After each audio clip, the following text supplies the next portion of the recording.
Hi hello friends, ಎಲ್ಲರಿಗೂ ಮಂಗಳ ಪಾಕಶಾಲೆಗೆ ಸ್ವಾಗತ. ನಾನಿವತ್ತು ಮೊಸರು ಸಾಂಬಾರು ಮಾಡೋದು ಹೇಗೆ ಅಂತ ತೋರಿಸ್ಕೊಡ್ತೀನಿ. ಈಸಿಯಾಗಿ ಮಾಡ್ಕೊಳ್ಬಹುದು. ಮಾಡೋದಕ್ಕಿಂತ ಮುಂಚೆ ಇನ್ನೂ ನನ್ನ ಚಾನಲ್ನ ಸಬ್ಸ್ಕ್ರೈಬ್ ಮಾಡ್ಕೊಳ್ಳದೆ ಹಾಗೆ ನೋಡ್ತಾ ಇದ್ದರೆ ಪ್ಲೀಸ್ ನನ್ನ ಚಾನಲ್ನ ಸಬ್ಸ್ಕ್ರೈಬ್ ಮಾಡ್ಕೊಳ್ಳಿ. ಹೊಸ ವಿಡಿಯೋಕ್ಕೋಸ್ಕರ ಬೆಲ್ ಐಕನ್ನು ಕ್ಲಿಕ್ ಮಾಡಿ. ಈಗ ಮಾಡೋದು ಹೇಗೆ ಅಂತ ನೋಡೋಣ. ಮೊದಲನೇದಾಗಿ ನಾನಿಲ್ಲಿ ಒಂದು 1/4 ಲೀಟ್ರಿನಷ್ಟು ಮೊಸರನ್ನ ತಗೊಂಡಿದ್ದೀನಿ. ಅದಕ್ಕೆ ಒಂದು ಅರ್ಧ ಲೋಟದಷ್ಟು ನೀರನ್ನ ಸೇರಿಸ್ಬಿಟ್ಟು ಈ ರೀತಿ ಬೀಟ್ ಮಾಡ್ಕೊಳ್ಳೋಣ. ನಿಮಗೆ ಅರ್ಜೆಂಟ್ ಇದ್ದಾಗ ಈ ರೀತಿ ಸಾಂಬಾರನ್ನ ಮಾಡ್ಕೊಳ್ಬಹುದು, ಮೊಸರು ಸಾಂಬಾರನ್ನ. ಈಗ ಬೀಟ್ ಮಾಡ್ಕೊಂಡ್ಮೇಲೆ ಗ್ಯಾಸ್ ಮೇಲೆ ಒಂದು ಬಾಂಡಿನ ಇಟ್ಕೊಂಡಿದ್ದೀನಿ. ಅದಕ್ಕೆ 1 ಸ್ಪೂನ್ನಷ್ಟು ಎಣ್ಣೆನ ಸೇರಿಸ್ಕೊಂಡಿದ್ದೀನಿ. ಎಣ್ಣೆ ಚೆನ್ನಾಗಿ ಕಾದ್ಮೇಲೆ ಅರ್ಧ ಸ್ಪೂನ್ ಸಾಸಿವೆ, ಅರ್ಧ ಸ್ಪೂನ್ ಜೀರಿಗೆನ ಸೇರಿಸ್ಕೊಳ್ತೀನಿ. ಸಾಸಿವೆ ಜೀರಿಗೆ ಚೆನ್ನಾಗಿ ಚಟಪಟ ಅಂದಮೇಲೆ 1 ಹಸಿಮೆಣ್ಸಿನ್ಕಾಯಿನ ಕಟ್ ಮಾಡಿ ಸೇರಿಸ್ಕೊಂಡಿದ್ದೀನಿ. 1 ಒಣಮೆಣ್ಸಿನ್ಕಾಯಿನ ಮುರಿದು ಸೇರಿಸ್ಕೊಳ್ತಾ ಇದ್ದೀನಿ. ಇದೆರಡನ್ನು ಚೆನ್ನಾಗಿ ಎಣ್ಣೆಯಲ್ಲಿ ಫ್ರೈ ಮಾಡ್ಕೊಳ್ಳೋಣ.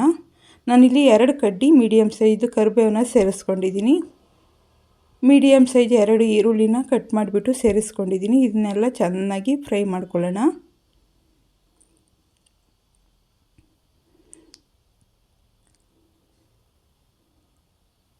ಈರುಳ್ಳಿ ಮೆಣಸಿನಕಾಯಿ ಸಾಫ್ಟ್ ಆದಮೇಲೆ ನಾನಿಲ್ಲಿ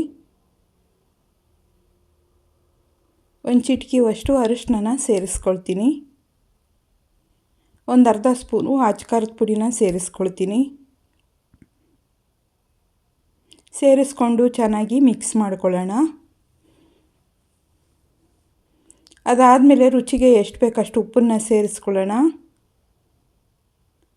ಸೇರಿಸ್ಕೊಂಡು ಚೆನ್ನಾಗಿ ಮಿಕ್ಸ್ ಮಾಡ್ಕೊಂಡಿದ್ದಾದಮೇಲೆ ನಾನಿಲ್ಲಿ ಒಂದು ಸ್ವಲ್ಪ ಕೊತ್ತಂಬರಿ ಸೊಪ್ಪನ್ನ ಸೇರಿಸ್ಕೊಂಡಿದ್ದೀನಿ ಲಾಸ್ಟಿಗೆ. ಸೇರಿಸ್ಕೊಂಡು ಇದನ್ನು ಚೆನ್ನಾಗಿ ಮಿಕ್ಸ್ ಮಾಡ್ಕೊಳ್ಳೋಣ. ನೀವು ಬೇಕು ಅಂದರೆ ಇದಕ್ಕೆ ಶುಂಠಿ ಬೇಕಾದರೂ ಸೇರಿಸ್ಕೊಳ್ಬಹುದು. ಇದು ಪೂರ್ತಿಯಾಗಿ ತಣ್ಣಗಾದಮೇಲೆ ನಾನು ರೆಡಿ ಮಾಡಿ ಇಟ್ಕೊಂಡಿರೋ ಮೊಸರನ್ನು ಸೇರಿಸ್ಕೊಳ್ತಾ ಇದ್ದೀನಿ.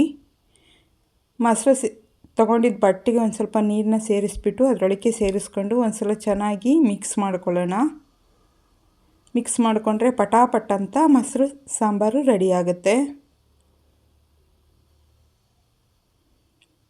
ಇದನ್ನು ಬಿಸಿ ಅನ್ನಕ್ಕೆ ಮುದ್ದೆಗೆ ಸರ್ವ್ ಮಾಡ್ಕೊಳ್ಬಹುದು.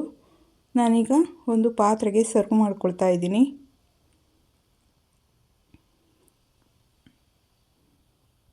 ಈಗ ಅರ್ಜೆಂಟ್ ಇದ್ದಾಗ ಈ ಸಾಂಬಾರನ್ನ ಮಾಡ್ಕೊಳ್ಬಹುದು. ನೋಡಿದ್ರಲ್ಲ ಫ್ರೆಂಡ್ಸ್, ಎಷ್ಟು ಈಸಿಯಾಗಿ ಈ ಸಾಂಬಾರನ್ನ ಮಾಡ್ಕೊಳ್ಬಹುದು ಅಂತ.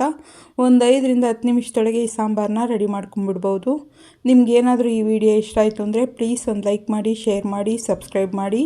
ಹೊಸ ವಿಡಿಯೋಕ್ಕೋಸ್ಕರ ಬೆಲ್ ಐಕನ್ನು ಕ್ಲಿಕ್ ಮಾಡಿ. ಯಾರ್ಯಾರು ವಿಡಿಯೋ ನೋಡಿದ್ದೀರೋ ಅವ್ರಿಗೆಲ್ಲ ಧನ್ಯವಾದಗಳು.